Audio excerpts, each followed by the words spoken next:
ভগৱন্তৰ 16,108 গৰাকী ভাৰ্যা 8 গৰাকী সবতকৈ ধুনীয়া কৃষ্ণই অষ্টমহিষী বুলি কয় তেওঁলোকক আনতকৈ অকমান বেছি ভাল পায়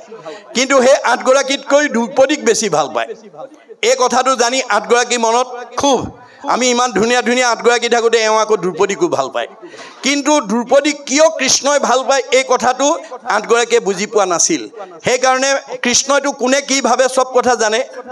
আপুনি কি ভাবিছে সব ভগৱানে জানে আপোনাৰ হৃদয়তে আছে 14 সাক্ষী লৈ গতিকে মই দ্ৰুপদীক কিয় ভাল পাওঁ এওঁলোকক যদি মই বাস্তৱ উদাহৰণ দ্বাৰা দেখুৱাই দিব নোৱাৰো অনাগত দিনত এওঁলোকে মোৰ ওপৰত সদায় খুব আৰু জেদ কৰি থাকিব এই বুলি ভাবি 8 গৰাকীক সংস্কাৰ কৰাৰ উদ্দেশ্যে তাৎক্ষণিকভাৱে তেওঁ এটা কৰ্মসূচী লৈ অষ্ট পৰিচালনা কৰি আছে অষ্ট পৰিচালনা কৰি থাকোতে তেওঁ মানে দ্ৰুপদীক নিমন্ত্ৰণ জনাইছে অষ্ট পৰিচালনা কৰি থাকোতে হঠাৎ অস্ত্ৰ লাগি আঙুলি কাটি তেজ বুলাবলৈ ধৰিলে কৃষ্ণৰ আঙুলিৰ পৰা তেজ ওলোৱা দেখি 8 গৰাকীয়ে ফটা কাপোৰ বিচাৰি ভিতৰ সোমাল সেই সময়তে দ্ৰুপদী তেওঁৰ সন্মুখত উপস্থিত হৈ অকণো অপেক্ষা নকৰি পিন্ধি যোৱা শাৰীখনৰ আঁচলটা ফালি তৎক্ষণাৎ কৃষ্ণৰ আঙুলি বান্ধি তেজ ৰাখি দিলে 8 গৰাকীয়ে ফটা কাপোৰ লৈ আহি দেখিলে যে দ্ৰুপদীয়ে আঙুলি বান্ধিলেই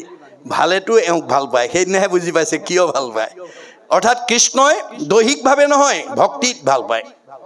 গতিকে তেওঁলোক সংস্কাৰ হ'ল কিন্তু দ্ৰুপদী এটুকুৰা বস্ত্ৰ ধাৰ লাগিল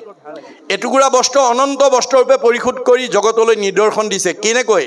যে মানে ৰজস্বলা অৱস্থাত যিদিনা দুঃশাসনে দ্ৰুপদীক বস্ত্ৰহৰণ কৰিছিল সেইদিনা ভকতৰ বস্ত্ৰৰ ধাৰ বস্ত্ৰৰে পৰিশোধ কৰি অনন্ত বস্ত্ৰৰূপে ভকতক উদ্ধাৰ কৰিছে এয়া হৈছে ভগৱানৰ মহিমা